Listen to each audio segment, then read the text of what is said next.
What's up, everybody? Welcome to episode 7 of 10 Away podcast. 7. 7. What are you doing? I actually Oh, man. saw for the first time someone that can beat me because I saw context. I broke my finger back in middle school, I think. But this was like my third finger I'd broken. I can't straighten my pinkies out, broken them. And I think I broke this playing football with you just in the I think I driveway. remember throwing you that pass, and it was like a really bad jam finger, and then it Yeah, just it just kind never of, well, I healed think I properly. jammed it again. And so it pretty much just, the doctor was like, yeah, just let's just put a cast on. It was purple. But being my third time and having ADHD, which we talked about, being in school, I took the cast off because it's pretty easy. And I just started bending it back and I could bear the pain. But I noticed after it really healed up, I could just really bend it back like this. And so this one girl, though, on a video I saw, she made a heart with her finger, like this one went this way, and this one came all the way back to the point where she can make a clear heart with her fingers. So I was like, she beat me. Ugh. She can have it. But I've always said, I wish this was my leg because it's just way more of a visual, like striking thing. Could you imagine? Like, I've done bits with this in school where someone came up and hit me on the finger, and I was like, "Oh my gosh!" And I was like, You broke my finger. could you imagine if it was my leg though? Just a Yeah, bigger limb. Yeah, I wish if I could go back in time, that's the one thing I would change." I did Anyways, break my leg, so I yeah, will say that's not fun. and we used we put you on a stretcher, which was a snow sled Yeah, it was one of our in sleds from when we Florida. were kids. Yeah, it's when we Yeah, for lived. context, I broke my leg when I was 10 jumping on a trampoline with Yeah. our neighbors. I was like holding their young sister that was maybe a year and a half, 2 years old max at the Oh, time. I she can't was a remember how old she. newborn. Yeah, yeah, totally. Like 2 weeks old, like out there jumping on the trampoline. Yeah. No, she was probably a year and a half, 2 years old, just old enough to where like I could hold her and we could all like have fun. I don't remember the how things played out. I just remember I fell down and then suddenly I blacked out. Mom was next to me and I'm like, Mom, what's going on? I remember my legs was stinging. Hmm. It's almost like if you've ever kicked, like hit something with your shin, like you hit the corner of your bed. That's how Yeah. it felt, but probably a little bit worse. And I remember mom leaning over me saying, "Don't move. Like we think you broke your leg." And I started coming to, and I'm like, "Oh God!" Like, oh, I And can then you feel it. It just hurts. look And and saw then your foot right here. I remember dad and the neighbor's kids. Dad, his name was Doug. So dad and Mr. Doug, they went and got something, and I think we had to drive in their car for some odd reason because like I think mom and dad said that their car didn't have a whole lot of gas. They didn't know if they'd make it to the hospital. Just unfortunate timing. Not They like there didn't get was a gas attention. station right outside our old neighborhood. Right. But yeah, hey Blake, we're gonna pump fuel really quick, then we're gonna Yeah. get to the ER. Like, Should I hang use in there, unleaded? pal. Unleaded or premium? What do you think, Blake? What's gonna get us there the fastest, Dad? But yeah, crazy situation. And I remember getting to the hospital after laying in the back on the snow sled, and then the ER nurses came out, and it was two guys. They came out to like pull the sled out and pull me out in our makeshift stretcher, and someone grabbed my calf, and then where I broke my leg at was more towards my ankle. So they grabbed my calf, and then for the people watching the YouTube video, my leg did this. And I remember freaking out because it hurt, obviously. And I started like looking at the one guy that was just kind of sitting there holding the sled, not doing anything to help me. I was like, "Oh my God!" Like I started yelling something at him, and he was like, "Oh, sorry." And he picks it up, and I was like, My bad, bro. "Thanks, man. Like, You'll be cool." fine. Taps your But broken leg. that was a wild time. Yeah. But Blake, you do have a Also, we did not huh? intend to talk about that story, but that was also a No. pretty good one. Yeah. Well, that's worth talking about. We'll make a Yeah, short out of it. absolutely. And then Yeah. But you do have a story though. I do have a story. We'll start off with this story. I'm going to try most weeks to bring up some kind of cool memory that I've gathered being in racing over the last 10, 11 years I've been in the sport. So this was, I believe, during the COVID year. I just remember it was something was off about this whole situation, and then I'm pretty sure it was during COVID. I think we were going to Road America. We were staying in Milwaukee for the night. I want to say we had a race somewhere the day before, and we went to the hotel. Like halfway was Milwaukee. Maybe we were racing in Michigan, and we went to Road America the next day in Wisconsin. So somehow or another, we were staying in Milwaukee, and it's close to midnight when we got to the hotel. I think we drove. I know we didn't fly, But we drove, so we get there and we park, we go inside. And I remember there's a bunch of people outside, and a lot of them were our teammates, our friends, coworkers, people from other teams. And so that's not really unusual, except for the amount of people that was outside. It was kind of odd. I was like, why is there like 15 people outside? Thinking that maybe they were just waiting to get their rooms and stuff, which technically is true. They were waiting to get their room. Walk inside, and in the lobby, there's some couches, some furniture for, guests to lounge and, talk with coworkers or whatever. Do business. Well, everybody's got their bags still. And then there's nobody at the front desk. There sort of is, there sort of isn't. And I'm like, what's going on? And I remember walking up to, I think it was Brianna O'Leary. I remember saying, "Hey, Bree, what's going on?" And I think my friend Eric, they were like, "Oh, the front desk lady OD'd," and I'm like OD dead This or like sounds what? like a Red Roof Inn. I can't. I want to say it was like a La Quinta. I can't That remember makes quality. And sense. um, they're like, "Yeah, the front desk lady OD'd," and I started looking around. I'm like, are they being serious? Like the front desk lady OD'd, and Does I she still have to any this day, left? I never saw the actual front desk lady. But I'll say this, I never really got full clarification.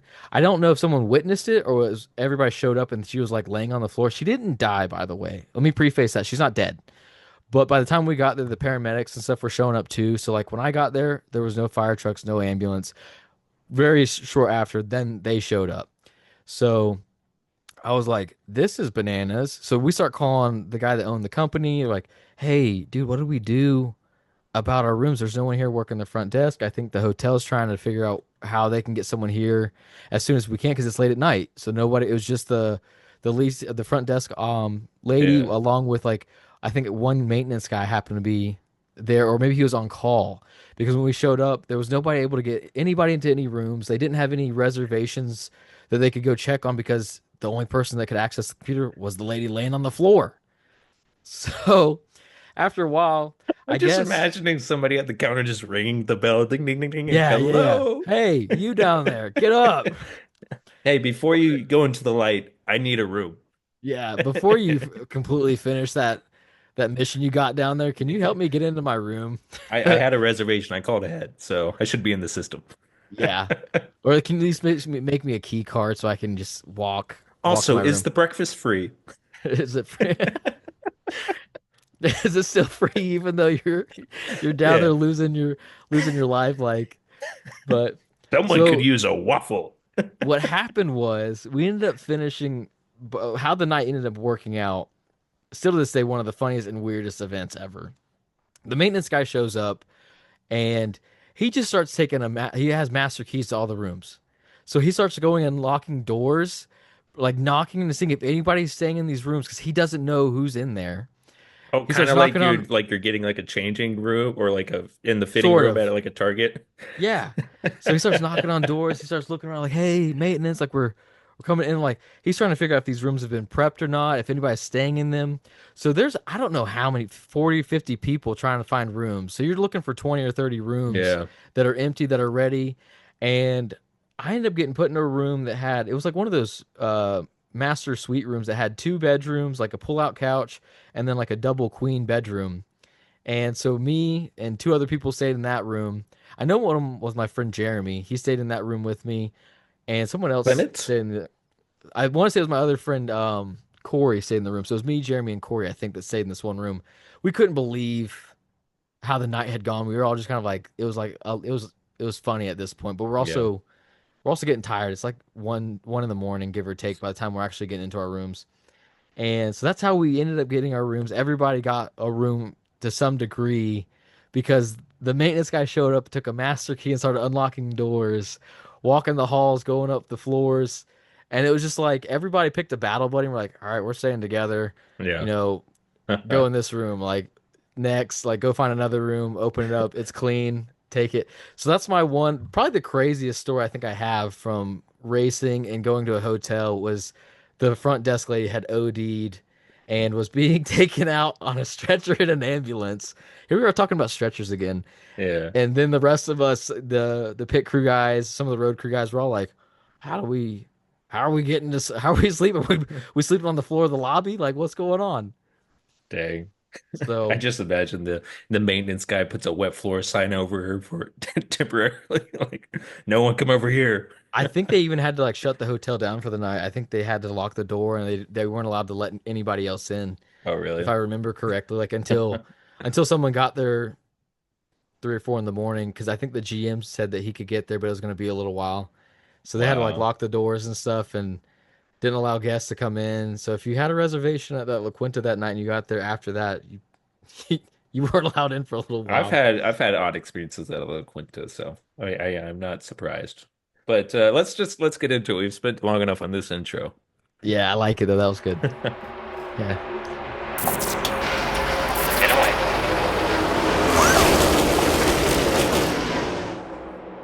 All right, I think this is like you said, episode 7. Let's get into it.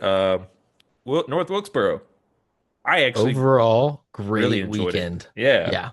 I we'll get to kind of some of this conversation later, but going into the race weekend, I told my wife I was like, I'm not really looking forward to it. It hasn't been terribly exciting the past couple of years. It's just the All-Star race and stuff. But yeah, after leaving, I was like, I am kind of a fan of the idea of a points race here. But let's start with the truck race, which was a point race. Did the scheme shout outs out of the way real quick. I really like Sammy Smith's 7. I liked the 44 truck a lot too. I can't remember who's it was, a Connor Jones. The 1 truck was pretty cool as well. It kind of grew on me. And then I usually only try to do 3, but this caught my eye towards the end. The O2 truck. I don't know if you saw it. And I think I texted you that the O2 truck scheme reminded me of like an old Brad K number 2 Bud Light Oh, scheme. Because it had yeah, like you did the text me that. yeah, it had kind of a similar blue and gold to it. And so just from a distance, I was like, kind of remind, then it kind of just grew on me. But so just kind of sum up the race. Corey Heim dominates pretty much the whole race. He really had the best truck. And honestly, Shocker. well, yeah, shocker. But y'all moved up pretty quickly. Y'all just started in the back because did they just not do qualifying in general? Yeah, it was a rainy morning, so they were Hmm. trying to dry the track. If they could get it dry in time, they were gonna do qualifying, but they weren't able to get the track dry completely. So that's when we did the default algorithm qualifying order setup. And we, with last week's disqualification, we probably would have started top five to like Yeah. maybe third if we hadn't been DQ'd last week. Yeah. With that in our 32nd finish at Kansas, and then the algorithm, the way it works, we started 27th. But yeah, I think by the end of the first stage, we'd worked our way up into the top 10, like I think sixth. Hmm. So I Yeah, think no, that y'all were quick. there was a caution somewhere in there. Well, y'all I and want to the say 38. Uh, the 38 was in the same situation. They had to start at the back because they were bleeding brakes before the race. Right after practice was done, they took it to the hauler to the garage area, and they were having to bleed brakes and stuff. So they were starting in the back as well. And I mean, I thought that between the 11, 34, and 38, those were the best trucks. Like yeah, very much. it feels like the same as last week, except for the 7. Like the Well, same handful of trucks were the best trucks. that's what makes the end of this race interesting. And I kind of saw some people point it out, but um, yeah, not much happened through the race just There wasn't really because, many cautions. but I wasn't bored watching the race either. Yeah, It it was was a overall good good, racing. solid race, and that's again, we'll kind of talk about this later, but Wilkesboro is an interesting study on a track. So we'll save that conversation for later. But overall, Chandler Smith goes on to win it, and y'all come in second, but not without controversy. Yeah, Through the we race, did. Lane Riggs had battled, and granted, starting on that bottom lane was a sketchy start, especially Yeah, going into 1 and 2. And so he had previously already kind of pushed the limits with Heim a bit, and then towards the end, he really went for it. Which I think I heard that on the first time when Riggs went up into the 11 on a restart, I think going for stage one's finish, that he apologized for that when he was like, that wasn't intentional, but it's just the way it worked out. But yeah, then yeah. we get to the finish, The and finish was mayhem. Yeah, we started. Riggs We goes for were it again. third, and we started. We wanted the outside lane. Like we wanted to help Yeah. Chandler if we could, but Lane just liked the outside better than the inside. So that's what they planned to do, and that's what they did. And he got a pretty good restart, and then he was able to get around the 38 and push. And he was trying to get by the 11, which I guess technically on the last lap he did accomplish. But if some of the people that are listening to this, then you haven't watched it or you haven't watched it enough. We all discussed it that if the 11, when he got turned, we didn't try to wreck him. The 11 was able to clip our right rear bumper cover just barely. That if he hadn't had that happen, we probably would have kept our momentum and we might not have gotten passed by the 38 completely. Hmm. We might have been able to side draft the 38. We might have been able to have like a photo finish at the finish line with the 38 and 34, battling it out. But when the 11 barely nicked the right rear, Lane had to try to gather the truck back up, and then he had to try to Yeah. chase down the 38. But by that time, the 38 had just enough momentum to get by us, and we were kind of bummed because for the It's the one second and week. two, for the one and through one and turns 1 and 2, we were like, we might win this. And I'll be honest, I had kind of like accepted the idea we were probably gonna finish third before that last caution with 5 to go, and Hmm. even after that, I still was like, I don't know if we have the truck to pass the 11 because passing's a little bit hard at Wilkesboro. Yeah. So with it being a two-lap shootout, green, white, checkered, I was like, I don't know. Like it could happen. I honestly thought in my head with like 10 to go, the 38 was going to catch the 11 with new tires, Yeah. and then they were going to battle out and potentially take each other out. We would pass them or catch back up. Like I said, kind of the same thing. They might end up slipping up and trying to like not wreck each other, but wreck each other unintentionally, and we might pass them that way. So there's a lot of things going through my head, coming to the end of that race, but definitely when we took the uh restart for the 2 laps, the overtime shootout, I was like, man, like I don't know, let's see. And then going into taking the white flag, I was like, oh, he's got to run. Like the 11 left us room on the bottom. Yeah. Lane drove it in hard. He's supposed to. He's driving for a win. Yeah. And then when he washed up the track a little bit, he never really made much contact with the 11. The 11, I definitely could see he got up into the marble area and it made him, spin. But then the 38 got below Yeah. us, and then the 11 nicked the right rear, and I think that was that little bit that took us out of being able to chase the 38 down, or at least stay next to the 38 and pass him Yeah. coming to the checkered. And the thing I saw when it comes to the 34 and the 11 controversy, because later the Corey Heim does confront Lane Riggs on pit road, which I want to ask you about that in a minute. But and it's one of the points I saw was particularly when you isolate it to North Wilkesboro, if he hadn't used Lane up previously, even though he did like he was like that wasn't on purpose and he apologized for it, he told him to relay that message that it wasn't on purpose. I still think overall, like Heim is probably already frustrated with Riggs, and there's Oh, probably for sure. I can't remember if y'all have had like some incidents like in previous races with the 11 where Riggs and the I couldn't think of anything particular, but it's still like y'all are both up front all the time. Um, and it, particularly with trucks, the 38, 34, and the 11 are the trucks to beat usually every week. And Yeah, I would say that maybe the that's what makes 9, the rest of depending this, on the week. unless there's a cup driver in there in a Spire truck Yeah, if or you're talking about and truck these, regulars, I would yeah, say the two front row trucks, the 11, and then maybe the 9 with Grant and Finger. yeah. I'm trying to think if there's anybody else that I would put up there that it's a truck regular that's always up there. Thor sports are good, especially like Ty Majeski. Majeski has not been a factor the last several No, races. I saw his average finish over the last 6 races was like 18.7 yeah, on they're gonna average give us a lump. finishes. So he's usually up there at the front, and he hasn't really been there this year. Not like he was last year. Yeah, well, we'll go ahead and talk about some notable finishers. Ty Majeski actually had, from what I could see, like he was frustrated a lot with the race with his truck balance and everything, but ultimately comes home to finish sixth. So I think they've gathered up a good day. Caden Honeycutt again, he's started to be on my radar of like this guy's doing pretty good with Yeah, his equipment. He also did, I watched a little bit of the late model cars tour race, and he did pretty good in that. I think he won the qualifying race to get in the pro late model. I was trying to understand, I don't know that system very well, and I was trying to understand it more. But particularly in ninth and 10th is Kyle Busch and Sammy Smith. I wasn't expecting much out of Sammy Smith. I was expecting him to be competitive just being in an Inspired truck. right. But Kyle Busch, and I'm wondering if this is an equipment thing at this point because the '07's been run a lot. His truck was not there. And so, I was thinking that the '07 would definitely be a factor at some point in the race. He really never was. He was a yeah. fifth to 10th place truck all day. Well, that's what I'm wondering if that equipment on that truck. again, I don't quite know how it works. I don't know what they're doing, but like it just didn't seem to be there. I mean, we know Larson has won in it, and we know other people have done competitively well in it. But I just wonder if that truck is a bit worn down, since it's been running a lot more lately. Spire's been running a lot of outsiders, I feel like this year. I don't know. Maybe I wasn't paying attention last year, but I feel like every race Spire has some sort of the Cup driver, Xfinity driver in there. So yeah, I found that interesting. But yeah, I was expecting them to be more competitive. But let's jump to the end of the race and talk about the situation when a driver is coming to confront another driver on pit road. Uh, Corey Heim particularly comes up, tells Lane that he's racing like an effing idiot. I know.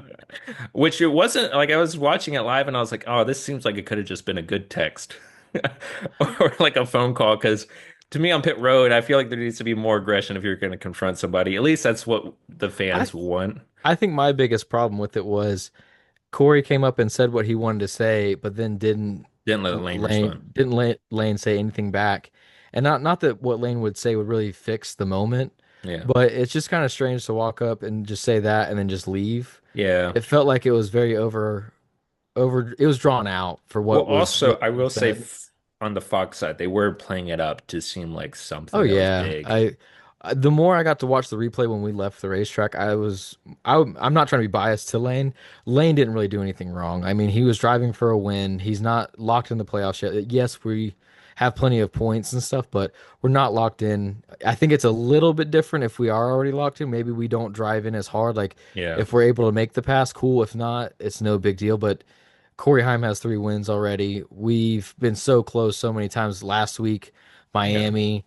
I mean, there's so many races this year. We've had plenty of speed, and just it didn't get the finish we wanted. But not to be biased to Lane, I don't think Lane did a whole lot wrong. Like I said, I don't think Lane even really hit. He didn't use the 11 as his brakes in turn one and two to gain an advantage. So for that, I 100% stick up for Lane that I don't think he did really anything wrong. And what Corey said is it's his opinion. It's fine. But it's But just it's one of those. I wish that you would let Lane say something back and be like, "Hey man, I'm sorry," or yeah. however Lane felt. Like he was like, "Hey dude, we're just racing hard for a win, and I used you up a little too much.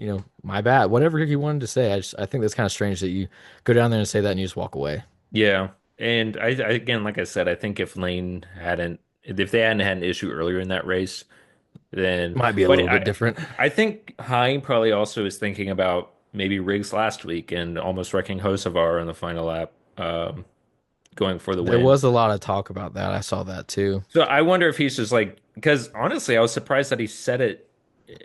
And it was just this like brutally honest opinion that he has of Lane's driving. And I was kind of surprised. I was like, oh, that sounds like he's honestly trying to, in a way, help Lane. Like he wasn't like angry. He was It's like, like hey, passive aggressive, you know? it's a bit passive aggressive. And so to me, it was like he's not out there to like create a rivalry, but he was just like, hey man, like let's clean this up. But also like to me, at a place like Wilkesboro with the race that was happening and how hard it was to pass, and so you get an overtime situation. I I mean, it's easy to say this from the outside looking in, but like I would be expecting that kind of aggression on the front Yeah, I row. don't know what happened to the general mindset behind drivers and teams that It's racing a hard is it's dude, it's inevitable when you don't win. Whatever sport you're playing, whatever team you work for, if you don't win, you're going to be bitter, you're going to be upset, you're going to be mad. But I think there's a lot of people nowadays that just accept that hard racing and or rough racing is not allowed. There's some kind of mentality now that's kind of been adopted yeah, by so many people that they're like, "Oh, he raced him hard. He's a dirty driver."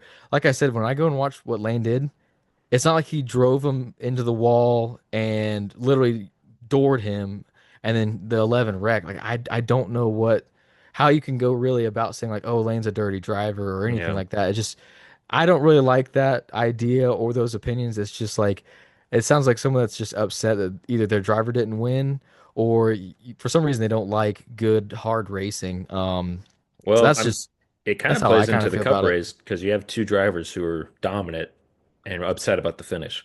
And so let's just jump on into the cup race, I would say, which actually, sorry, let's not jump in there yet. I want to finish the conversation about confrontations on pit road. Have you ever been in one? And if not, but like, what is that situation like when it's particularly like you're a driver? Um, I Yeah, saw, yesterday when we talked about this before. Your friend Gaddy was also one of your groomsmen, so I know him fairly well now. But like, he's a big guy. If you go he's back and watch huge. the replay, he's the guy standing next to Lane in the big yellow suit. He's not a Yeah, guy to so really mess with. yeah, so side note about Gaddy even being on our team, our gas man, this was a story that they actually He's also Caitlin your neighbor, Vinci. right? Yeah, he lives 3 doors down from me. Oh, like the Shout out band. to the band. Yeah. Which is sad for the cancer, but Yeah. hope he Sorry, gets Brad. better. Um, no, so Caitlin Vinci came down to our pit stall yesterday and she jokingly started the conversation with, "Oh, I love your hair color." And I laughed and I was like, "Well, thank you." And she's like, "I love it because I also am a redhead." And I kind of laughed and looked at her. I was like, "Are you a redhead?" And she's like, she kind of is. She was like what would you call it? Strawberry blonde. So Uh, I was joking with her for a second, but then she had a question to ask me. She said, "Hey, I heard you guys had a pit crew change." And I said, like, what are you referencing, like to start the year or because we did have a new Jackman start with our team this year. That was the one different player involved with our pit crew. mm, And she said, it started at Kansas, right? And I said, yeah. So our gas man, Dan, he's currently dealing with some medical stuff. So Gaddy is now filling in for Dan, most likely going to finish out the year. I won't get into details with what's going on with Dan, but so Patrick Gaddy was not even originally a part of our team, but he's quickly been, a team player. He loves the guys. He loves Lane. Like we all quickly have adapted to having him on the team and stuff. And I jokingly told the guys last week, I said, Lane, you have a huge gas man now. If you want to do something, he's in your corner. yeah. And then ironically, this week we had that happen. So the reason or how I even went down to the truck because Lane he was one of the last to come off the track to go to pit road. So we were way down, like in turns 3 and 4. We were at the finish line, was where our pit stall was. So when we're breaking down the pit box and stuff, I see Gaddy leave and kind of does a light jog. And I had taken my earbuds out. I didn't know if someone was saying, like, hey, everybody go down there and protect Lane. I didn't know. So I Yeah. see Gaddy leave, and then everybody else sees me leave. So Alvin, the tire carrier, Landon, the jackman, and Steven, the rear changer, we all kind of like in a group run up behind Gaddy. We're probably 40, 50 feet behind him. We run up to Lane just thinking that Corey's already down there or something like this could turn into a riot when we want to try to help have our teammates back, have our road crews back, get down there. And Corey wasn't even there. I was like, oh, I thought things were about to happen. Yeah. Like 2 or 3 minutes later, that's when Corey walked down there and had the media posse behind him, and it was like a wave of like, Yeah. let's see what happens here. But I think the funny thing that a lot of people that watch the races, they want to see us fight, but what they Yeah. don't know is most of those people we're already friends with because we work in the industry. We've either worked together on different teams. So a lot of the guys that work at Tricon or the Tricon pit crew guys, I'm friends with. So I'm Yeah. not gonna go over and be like, "Hey man, how's it going?" Like I know we're buddies, but I'm about to punch you in the But you face. Like still that's play the just part. You're just like aggression, but having a casual I conversation. can't I can't even explain like what I would do if I had to, unless it was someone that like threw a punch at me or something. I wouldn't even be fine. I would probably be like, "Hey, like stay back, like try to get the drivers to like not literally like You're in a hurt chokehold themselves." and they're But like, how are the kids?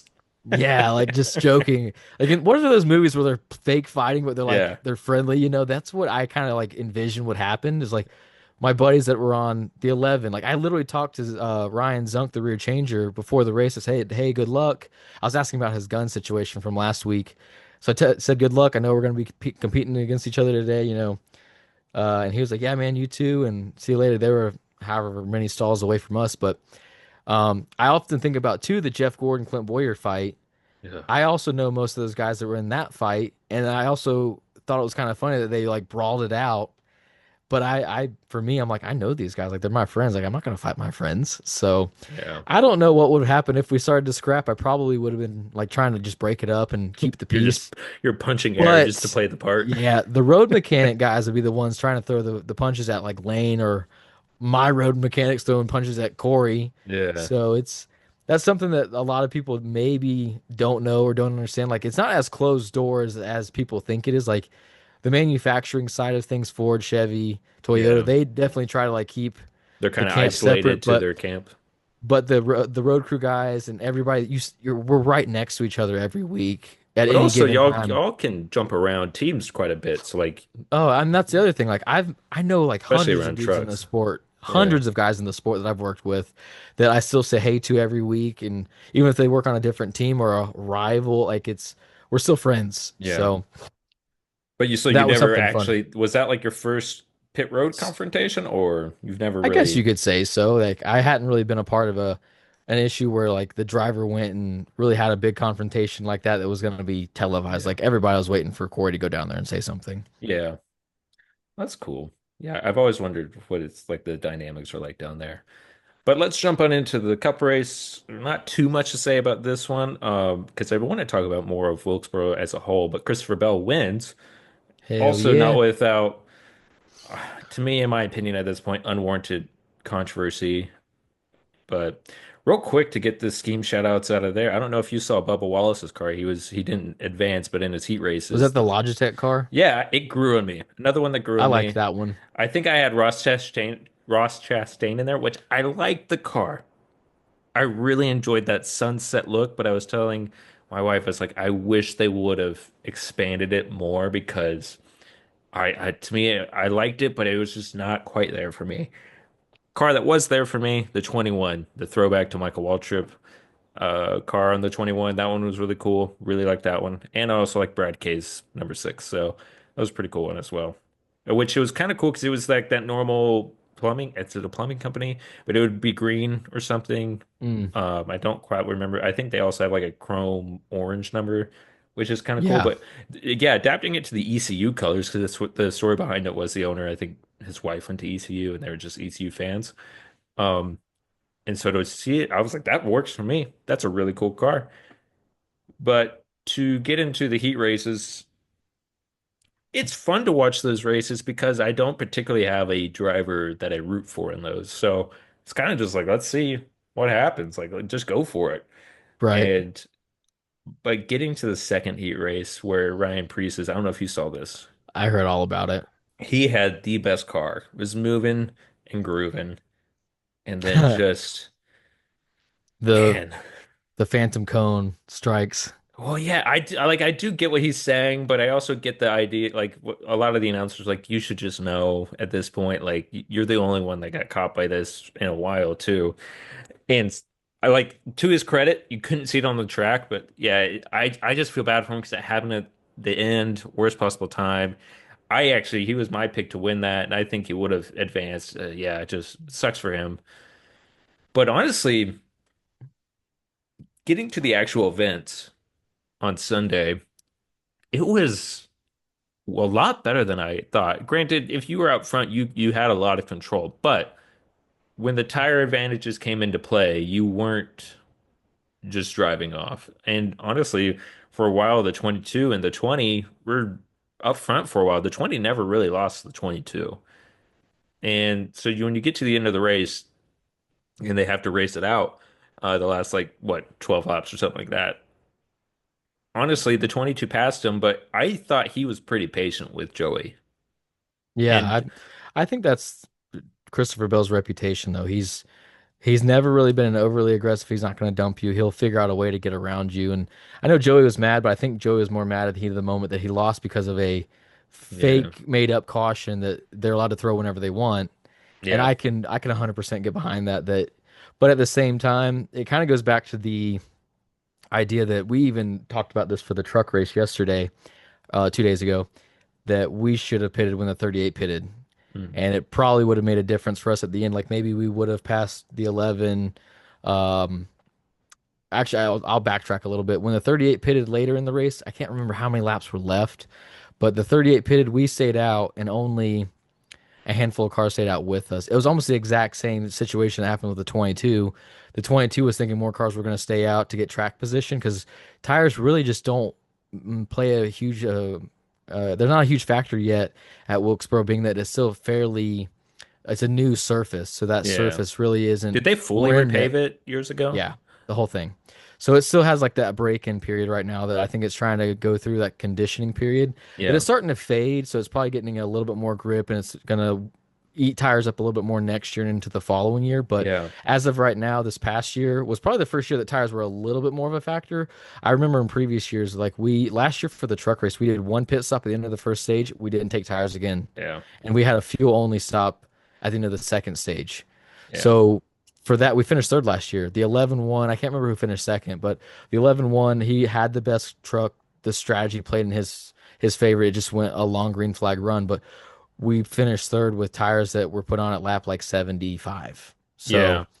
Well, that's kind of you're kind of touching on something I wanted to talk about with Wilkesboro is that it's a good testament to a track's age and its mhm. aging process because I remember this conversation was briefly up around Texas where people would just want something to change with Texas. But granted, Texas is forming into something interesting. Granted, that big bump is kind of the sore or the notable thing to maybe fix if they can. I think it's a Yeah. bit just too dangerous and kind of just prevents another lane from forming. But ultimately, like that aging surface is coming into play. And I was, again, my wife being kind of a new fan, I don't consider myself a veteran fan by any means, but I'm starting to understand like when you repave Atlanta, but you also make the banking progress, or like you increase the banking, you turn it into that super speedway style then you don't really worry about the track aging. But like if they didn't increase the banking, then that track would be awful right now, or maybe Yeah, not that'd be awful, but nuts. like not as fun. And so I was telling her that like Wilkesboro, I think we're now seeing that it's breaking this or going over the peak of its age to where the tires were making a big difference for I would say 15 laps. Hmm. And then it would kind I of equal 100% out. agree with that. But yeah, I'm like next year, like you said, it'll probably be even worse, and it's going to continue to go that way. And so it's one of those things when I think back to Texas and people are like, let's make the changes. Like if you repave that track, it's going to suck at first unless you do Atlanta's treatment to it, which honestly sounds like it's still a rumor. Uh, but if you do Atlanta to it, to where when the racing comes in, it's more just about raw speed. They're not lifting. And so the tires aren't really being, I don't know. To me, I was just like, Atlanta's kind of the exception, but any time a non-super speedway track is repaved, yeah, the racing is not as fun there for a minute. And so it's got to age, it's got to do all that. And yeah, I don't know. That's what kind of changed my mind about Wilkesboro was this race. In my opinion, I would have called it boring last year. Fun for the history that it has there, and it's an old track. It's really cool. I was looking at photos of what it was like 7 years ago. I'm like, wow, for it to go from that to this is crazy. Yeah. And also seeing people manually changing the scoring and everything is pretty Yeah. cool. Which I was making jokes about that. I was The like, what happens scoreboard, when that they're was running pretty side cool. by side for third and the ladies just Yeah. constantly changing. I realize I'm doing a visual bit right now, but just flip-flapping the numbers. You would hope Yeah. it's the difference between 40 and 45 numbers. That way it's just a quick flip. But I thought that would be a funny thing to do up there. But anyways, yeah, I don't know. If you would ask me last year, I was like, no, I don't want Wilkesboro as a point race. But now I've changed my Well, someone opinion a else, bit. someone else talked a little bit about it in the booth. They were saying like if you had more cars on the track, because there's only 24, if you That's had my 12 only more problem. cars, well, I think that's going to make it even better because once you get into lap traffic or you have more accidents, it's something that's a little bit more exciting. Not that you want people to wreck, but that's what the fans, they want to see Yeah, some action, you know. I I think definitely it could think. be Sorry, really go on. fun to watch. I definitely think the lap traffic would be a fun factor. Again, like I said, with the passing especially. Um, but I don't know. That's the only thing holding me back because it's one thing we just haven't seen it yet, and that would be my only reservation is what does almost doubling the field look like on how long is what's the mileage of North Wilkesboro? It's not a half mile. It's probably a half mile, maybe Is just it a a little half bit mile? more. Well, I know It's when not, we were watching Bowman Gray, I was like, nope, can't do that here. Within yeah. 5 laps, you're lapping It's fields. it's probably a half mile, maybe just a little bit bigger. It's probably about the same size as Bristol. Okay. Yeah, that okay, so that kind of changes my opinion a little bit more. But yeah, I'm still just a bit curious on it all. But I do think this year I would be more in favor of the points race, whereas last year, like, nope, just keep it at All-Star if you're gonna keep it. But I think yeah, it could go either way for me. You can keep it as the All-Star race and keep it where there's less cars on the track, but I think you can also make a case that it could have its own points race yeah, and move the All-Star race to something else that you want to maybe go to Rockingham. Start using that track again as the All-Star race. I think that's kind of hard to do, but it's also been proven now that even with North Wilkesboro, the market doesn't matter. It's more about the racing for the All-Star race, yeah. or if you want to research and develop something with the car, use it at the All-Star race for, like I said, maybe Rockingham. but it'll be cool no matter what. I wouldn't be surprised if it does get a points race in 2027. Yeah. And yeah, I like the idea of Rockingham, especially if yeah, I view the All-Star race and the Clash as NASCAR if they want to try something new, do it at one of Yeah, those races. Use those races because if you're ever to put gimmicks in a race, those are the two to do it, like waving a caution flag at any time by the hand of the promoter. Like leave that, yeah, especially never put that in a points race, but I'm fine with it in an all-star race. Sure, it sucks for Joey Logano. Like he was the dominant car, and I talked last week about I even titled a short that I made about like appreciate dominance no matter the driver. And I was sitting there, I was just like, I'm not a huge Joey Logano fan, but like he deserves this win. And yeah, I don't discredit Christopher Bell's win. We can talk about that finish a little bit, but like Christopher Bell had a really good car, and I think he was eventually going to get around Joey. But to keep talking about that finish, I don't get why Joey had a problem because I think he would have done the same thing, if not more, to Christopher Bell if the positions were switched. And he's done this before. And I honestly like Joey Logano. I know a lot of people, it's kind of a love or hate driver, but like I have kind of a soft spot for him. I've done work for him. I've met him. He's really, really nice, honestly. yeah. He's treated our family well because we've had, our dad has done work for him. And so I can only really say nice things about him, but it's this thing where I get having the issue with the gimmicky caution, but at the same time, Christopher Bell had a good car, was running you down, may have passed you just straight up. But even then, like Joey was throwing some big blocks. Like he was being I just as completely agree. aggressive. I Like I said a second ago, I think a lot of it was heat of the moment. Yeah. Maybe Joey thought it was worse than what it was, but it really wasn't. And I think it has to do with you're frustrated because you probably had the best car, you didn't win, and it was because of a gimmick Yeah. caution that you ended up losing. But he did go back and say he's like, we should have pitted for tires. That probably would have made a big difference. And then therefore you weren't at a little bit of a disadvantage. That was the same thing we kind of talked about. The 38 came up and passed us in the truck race after they pitted, and we were just like, yeah, we should have gone and Yeah. gotten tires. But I do think next year's race would look different too, because people are going to be like, okay, like these tires are yeah, going to they're gonna wear even study it. more. They're gonna practice notes, everything. You're gonna take data wise. You're gonna like, okay, tires are wearing a little bit more, and over Yeah. the course, the track record is now like, hey, the tires are starting to become more and more important. Yeah, definitely.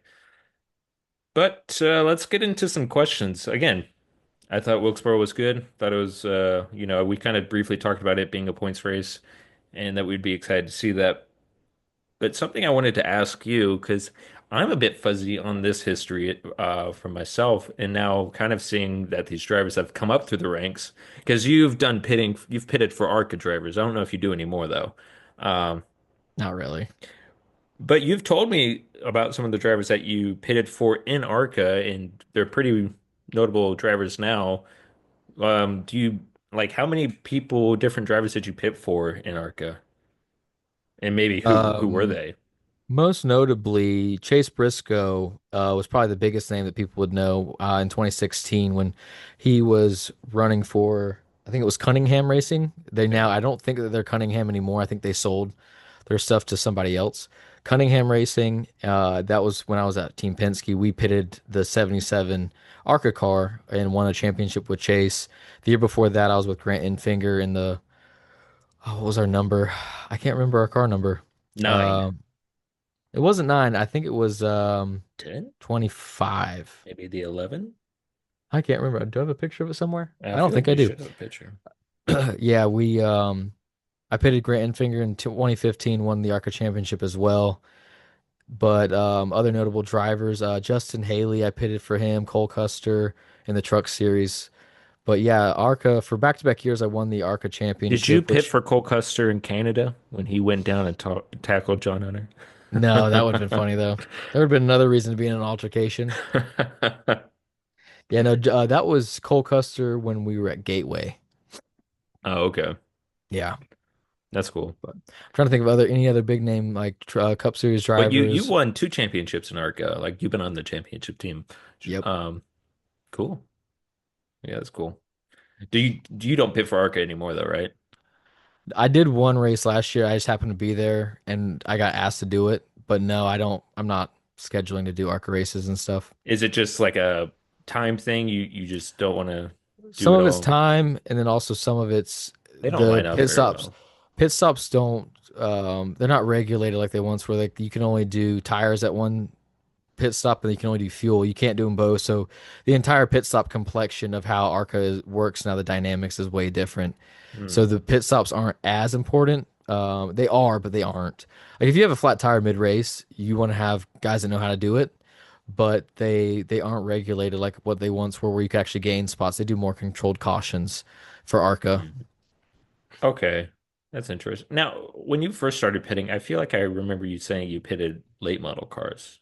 Is that right? I did two snowball derby races, yeah, and I think I did the Winchester What are 400 once. those? How different are those compared to like any NASCAR pit stops? I I'll don't be know much honest, about that they series, so that's why I'm curious. it's about the same. I mean, the car looks different, like it's completely different, but the wheels and hubs and stuff look the same. It's still lug nuts. I mean, some of the studs are more squared off.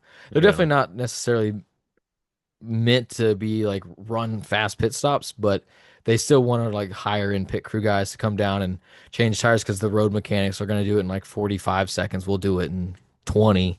But same thing is like the actual pit stop itself is not going to be fast. It's Hmm. just they're not meant to be fast pit stops, but they can be done fairly quick. So, Yeah. But I don't know, I thought I had a question. Oh yeah. What is the difference like between a smaller team and a bigger team that you've seen? man, there's so many different directions I could probably answer that question. Bigger teams with bigger budgets and more personnel, everything for the most part, as long as you have good leadership, you're gonna have cars or trucks that are more pittable. They're gonna have nicer equipment. They're gonna be on. If you have like a list of things that you need, they're gonna go and make it happen. There's some small teams that still listen to like, hey, we need this or that, and they listen. For example, the 51 with Jeremy Clements to start the year, the first couple races, the lug nuts and studs, our first pit stops were usually like older lug nuts that they had sitting in the toolbox. So we had to like kind of help coach them, saying like, hey, if you can help us by having the lug nuts be newer lug nuts, have the studs greased. So therefore it makes our job easier instead of us running a slow pit stop, our first pit stop, and then we now have new lug nuts and they're torqued to what our air gun will get them torqued to. So then it's like our first stop for the first several races with Jeremy was kind of we had to throw it out the window because it was almost unpittable. And then over the last about month and a half, talking with my crew chief Case, sending him messages and feedback of like, hey, this was the stop, this is the video, this is what I need help with, or hey, this was great. Just giving him feedback, so we're starting to see the fruits of our labor and what we've talked about doing kind of come to fruition. But some of that has the downsides effects of it came at the cost that they don't have the personnel every week to just immediately correct it. It took time for them to go, oh, hey, we're gonna be working on that car next week. We can work on it then at the shop. So the big teams that have all the extra personnel and the people that are more like quote unquote specialists to whatever I'm talking about, or people that are designated to help with those things, they can set aside and they can have someone go do that, even if it takes an hour of that person's time. It'll help us on pit road where we can gain spots instead of lose spots. Yeah. No, that makes sense. So it's just all about, like I said, leadership and like how many people do you have available to go fix things or work on things for future races, even if it's not this upcoming race. But Do that's bigger probably the teams have big. better snacks? Yeah, 100%. That's actually not even like a joke. They really do. You Like get when to we the go into smaller teams and it's like the the Walmart brand 34, soda.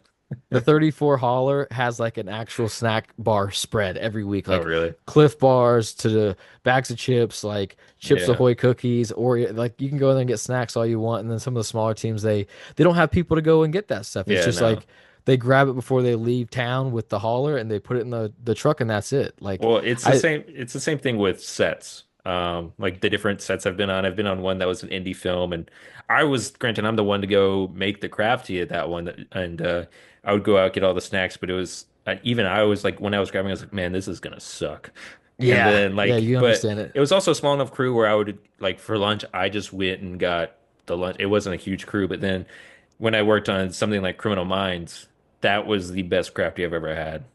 Because I'm not a kombucha drinker, but you could get kombucha. It was like on tap. They made their own ice cream once a week. They had a hot meal every day, which is like a pretty Pretty good meal. Well, it's not a pretty good meal, but it's a rare thing. It's like saying like, hey, like this is Mm. not just Chips Ahoy. Like we're making quesadillas today. Oh, Give nice. us your order. But they also their crafty was a food truck, and that's a Mm. normal thing. Like you'll see this food truck, but like they were set up on a website where you could or essentially order through your phone and in 30 minutes go get it. And that was like Awesome. that is they are the only ones to do that. And also one of them was a, NASCAR fan, so I'd sit there and chat NASCAR with him, and every time I ordered, they would draw Ryan Blaney's car on my box. But yeah, that Nice. was like the best one. But it's clearly Criminal Minds, well-oiled machine in the way of how production goes. They know what they're doing, they know what they want, and yeah, they have the money for it. That's also Right. like the best wrap gift I've had. Wrap gifts can be bad and good. Like I've heard wrap gifts, like you've probably seen them, little miniature like bikes that are electric that people can get around on. They're probably at the track. Yeah, one show gave the whole AD department, assistant director department, all bikes. And then another show I've heard they gave out custom Patagonia jackets. Another one's giving out custom uh, I think Carhartt jackets, and another one gave out Nespressos. So they can be like really good.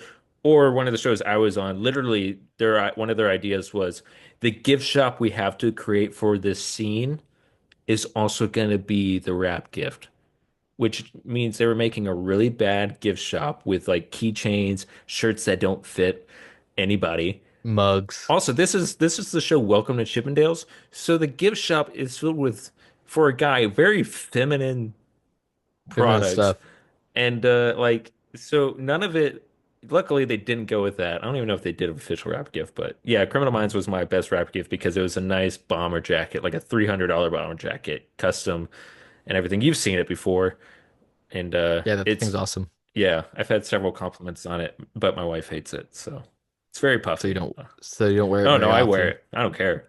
I tell her like I worked for this one. Oh, But that's good stuff. yeah, let's wrap this up with Charlotte coming up. Actually, just like the biggest day in racing coming up this Sunday. Favorite day of the year race wise. F1, Indy 500, Coke 600. Yeah. The day And full also, of are the trucks are racing in Charlotte, right? truck race So, Friday got a night full and weekend for Xfinity you. Saturday, and then that yeah, the F1 race to Indy 500 Sunday, We followed by managed the Coke 600. we managed to go the whole podcast without saying his name, but Larson's doing the double. I'm excited to see if he can just do all 1100 miles. I just want to see that accomplished.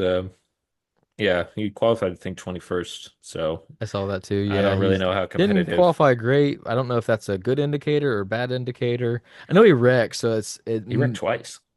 he's wrecked twice, but I'm just saying I wonder if that's a complexion of why he qualified 21st. Because I feel like last year qualified pretty good, but he Qualified didn't wreck sixth. last. He didn't wreck a couple of times. So I mean, I'm just guessing that maybe they still have to fine tune the car because he has wrecked. I think that's it. They're trying to find the balance. I don't. He talked to Fox before the race, this All-Star race, and he was kind of just saying like last year everything was just kind of falling into place. It just kind of naturally was there. Where he Hmm. said this year it's not been. And I don't know if the hybrid system for the cars has anything to do with that as much, but I haven't heard him. I think he said it's kind of not as, and I think it's mainly just fine-tuning it all right now. I don't know if Aaron Mm. McLaren just didn't come out well or what. I haven't really, I'm still learning that series as well.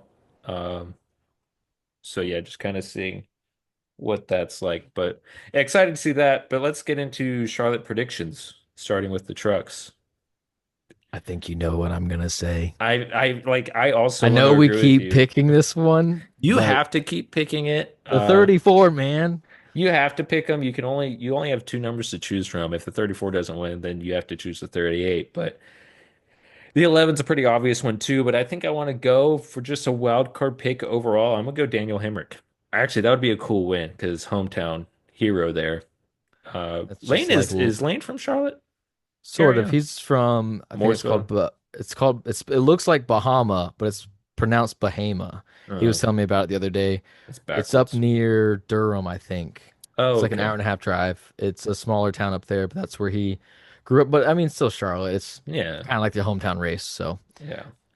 So yeah, I guess I'll go with Daniel Hemrick. I would like to see him. yeah, I'm Eh, going Daniel Hemrick. You're going Daniel Hemrick. I'm going Lane Riggs. We're knocking on the door every week now. We need to get into victory Yeah, lane. I think it's It's a matter only of time. yeah, it's a when, not if. I think that's what it. Uh, Xfinity 51. Fifth, Jeremy Clements to the I've front. been I've been trying to think about it for a couple minutes now, and I'm part of me just yells Justin Allgaier, but I've been trying to think through it. I guess I'll I think just go Connor with Zilic is back this weekend. I saw. yeah, and whoever's in the 17 car is going to be competitive. I think I want to part of me wants to say William Byron, but then part of me wants to say Alex Bowman. I know it's not. I think Larson and Elliott are both done with the 17 car this year. So I'm gonna say whoever's in the 17 car is my pick. How about that? Picking a I'm car, not a a driver. I guess I'm a Hendrick loyal at this point. But There you go. and then we get into the actual cup race. As I would like to see Larson win it, I'm not going to say him. I think for him it's just Gonna be a about little finishing. fatigued. A little Yeah. fatigue, just a little bit. Um, Mm. yeah, Chase Elliott was fast this past weekend. I wonder if he's starting to find something this year. I hope so. I wonder if he'll be fast this weekend. I'm going William Byron because that scheme is fire. I love the Oh, 24 that's right. scheme, The dude. schemes are I want kind to of see that win. I want it to be like a die cast where you see it forever. The yeah. 24 is sick. It is a good one. The flames on the 24, in only the 24, in my opinion, are just they'll get you There's every something time. about the 24's flames that just are Yeah. always the best. They're superior. Well, even like this scheme, I mean, we always That obviously one's have still amazing. yeah. Gosh, this is, in my opinion, they don't make schemes like they used to, but it's also a bit of nostalgia on a lot of them. But like anyways, I'm not gonna get too deep into that. That's a conversation for another day. But my pick would be again, a sleeper is the 21 on these mile and a halves. He is the sleeper of them all. He's been really good. But I'm gonna Maybe Kyle go, Busch will get in the victory lane, man. ah man, I didn't hit on that, but the six also had another heartbreaking moment. I don't know if you saw, but yeah, just hit the wall. Ah man. The six and the eight are like my heartwarm. I don't want to say heartwarming.